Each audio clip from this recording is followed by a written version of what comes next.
Good morning, students. Today we will start a new lesson, alternating current. Very interesting and very easy. Before going into the details of alternating current, I would like to give you an overview of the development of current from very beginning. Thomas Alva Edison was a great scientist. He had developed an incandescent bulb which glows by direct current. He was also a businessman. So, in order to get the benefit of his invention, he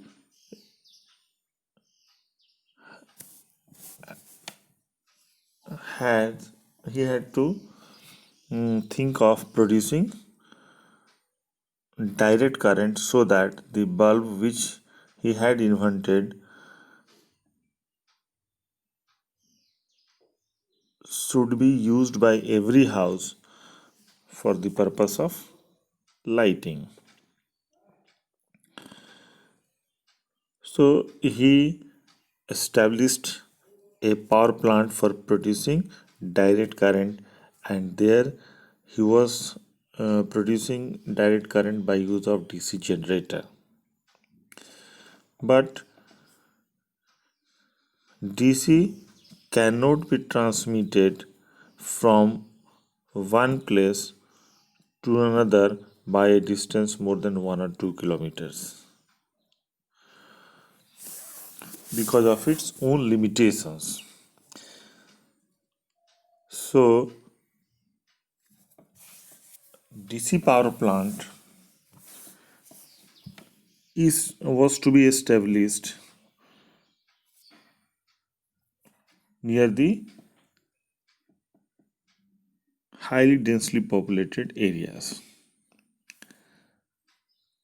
In the meantime, a genius scientist Nikola Tesla joined the company of Thomas Alva Edison. He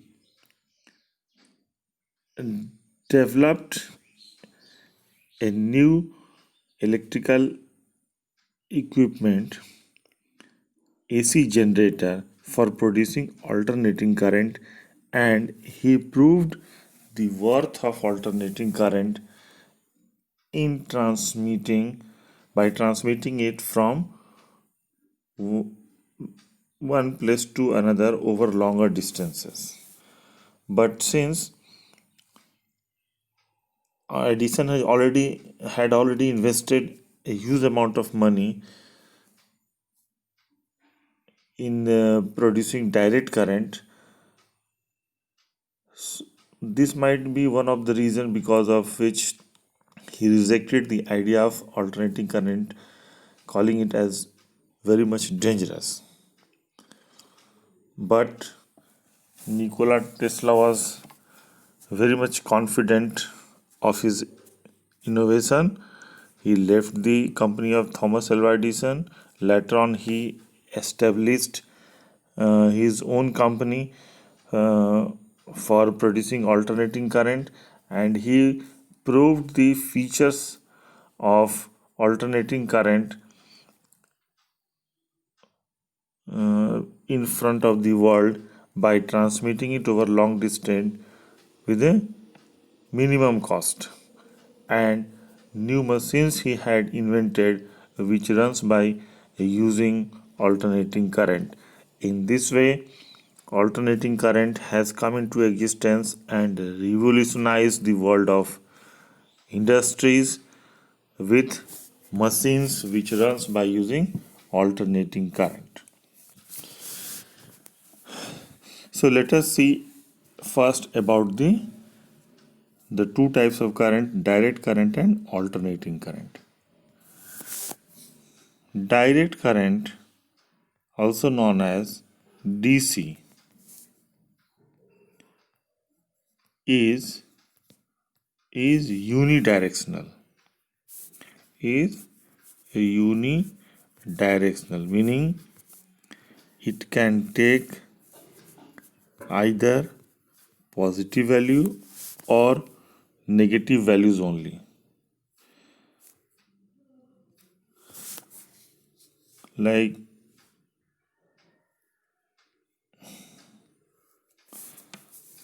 this is your current, this is time. So every time the magnitude of current is same.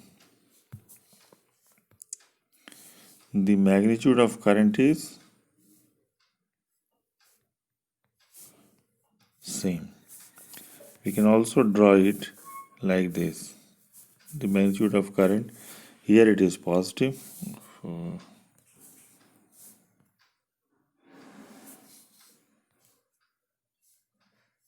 Here the value of current is positive.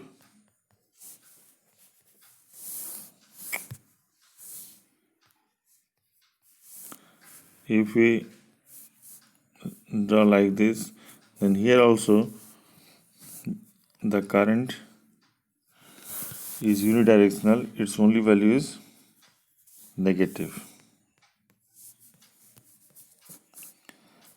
In both the cases, magnitude of current is constant, but it may vary also. So a direct current may also be represented like this. Here, everywhere the value of current is positive only, but its magnitude is varying. This is also a representation of direct current. Everywhere the value of current is negative only, but its magnitude is varying. So this may also represent direct current. So a direct current is unidirectional, its magnitude may remain constant or it may vary, but it will be either positive or negative only. Now, alternating current, AC. Alternating current,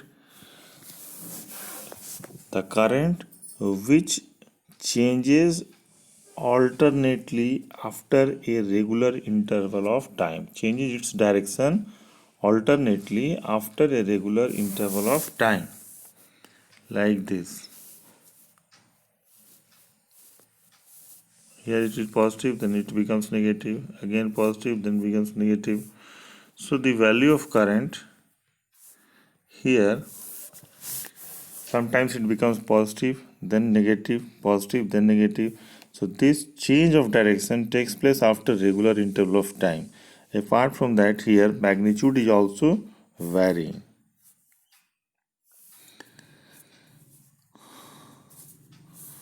Suppose it is like this.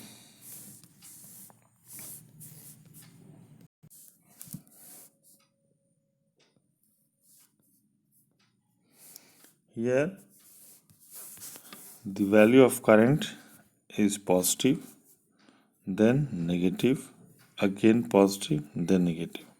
So here the value of the magnitude of current is constant, but it is changing after regular interval of time. It is taking positive value as well as negative value. So this is alternating current. May also represent alternating current. Now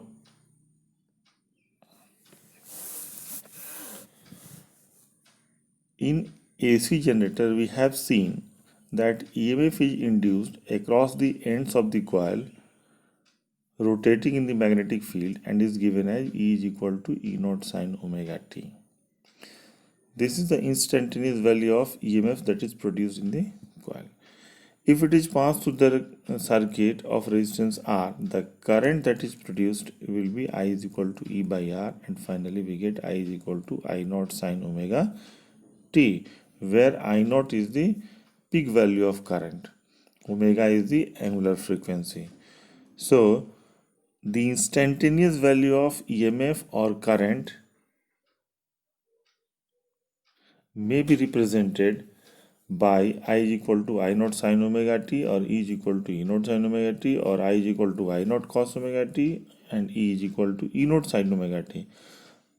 So the instantaneous value of current and voltage may be represented by using either sine function or cosine function, and both the functions are periodic and its time period is 2 pi. So either of these two equations may be used to represent current and alternating EMF. Now the value of current is changing continuously. So to measure such quantities, what we do, we find the average value of the quantity over an interval of time. So let us find out the average value of alternating current over complete cycle. I is equal to dq by dt. This gives the instantaneous value of current.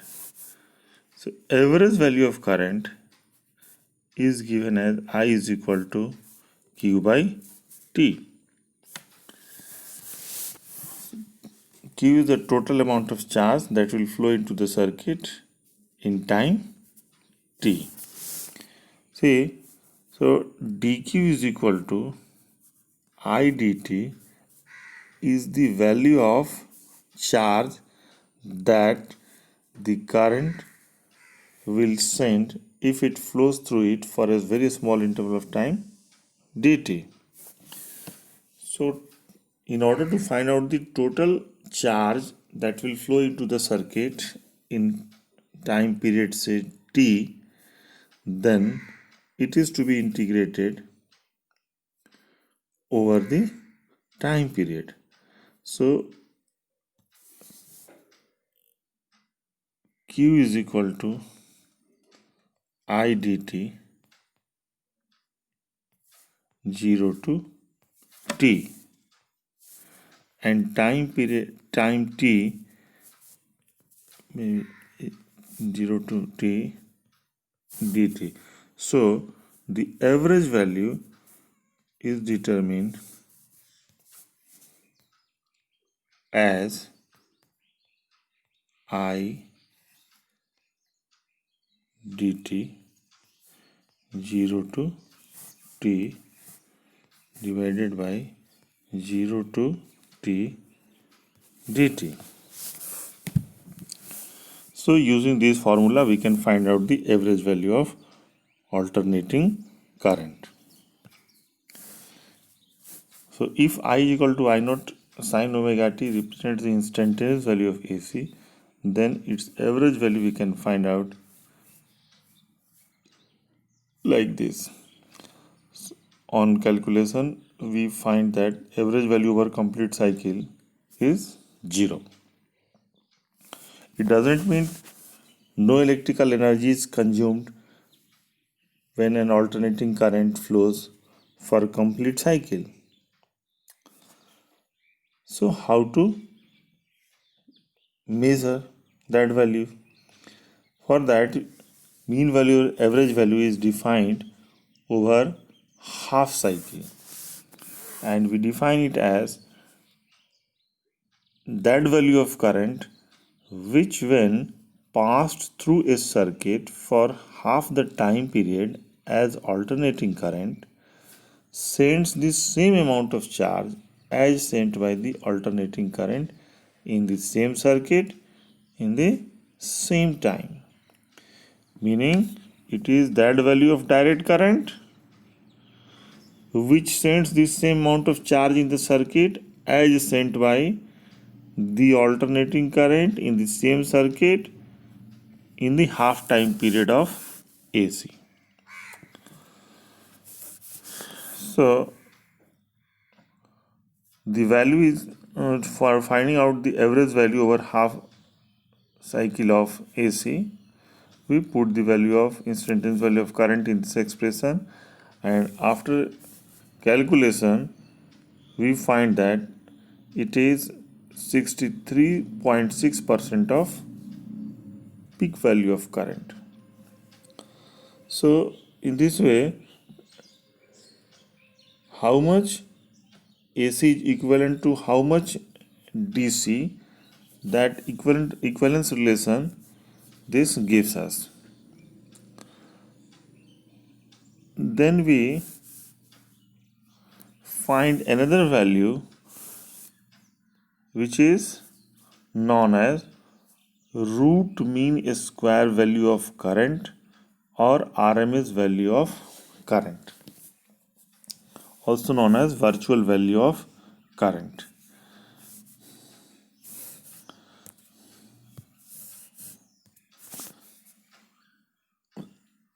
I root mean square value of root mean square value of current. So a square value of current, its mean is to be found out. Thereafter its root will give you the root mean square value.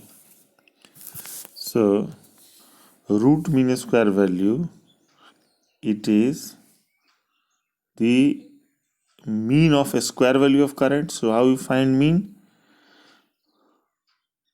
So we have to find out the mean of a square value. So I square dt 0 to t by dt 0 to t, and we have I square dt 0 to t dt 0 to t, and we have to find the square root of this value to get the root mean square value of current. So if I is equal to I naught sine omega t gives the instantaneous value of current, then put its value, integrate it, we get virtual value of current as I naught by root 2. That is, RMS value of current is 70.7% of peak value of current. So in this way, root mean square value of current gives the measure of alternating current. Let us try to understand the significance of root mean square value of current. Now figure shows that a resistance R and the value of current that is flowing into the circuit is I, and it is alternating current, but its direction is changing very frequently. But since we are representing instantaneous position, that's why we have given here arrowhead sign, and I is the instantaneous value of current. Now if this current flows through the resistance for a very small interval of time dt, how much heat is produced across it? I square R into dt. Now put the value of I, we get I naught square R sine square omega t dt.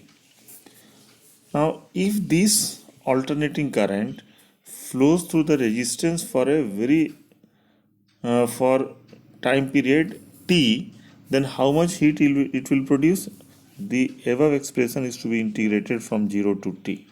Now divide it by t. In place of t, you can also write integral of dt over the time period. So the quantity that is present in the bracket represents the square of RMS value of current. So heat produced is I RMS square R into T. Now see, here in the expression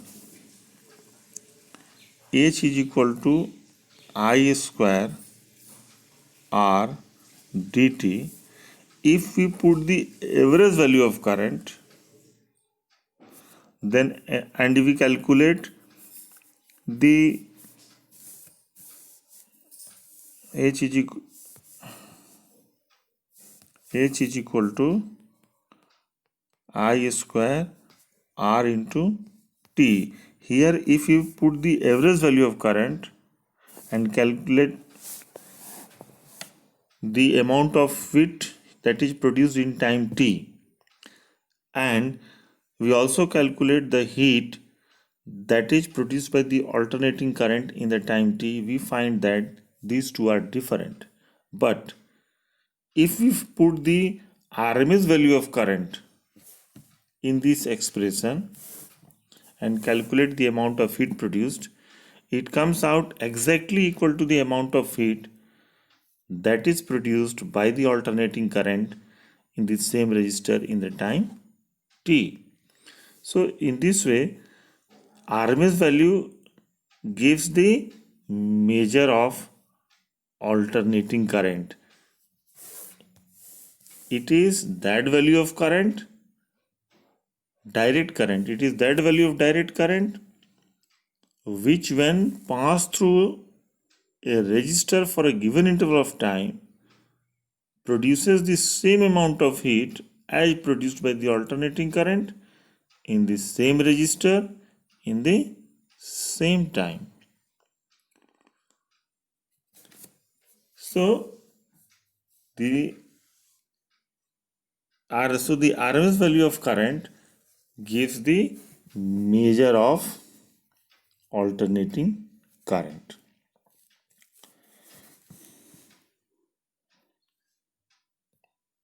Thank you for watching.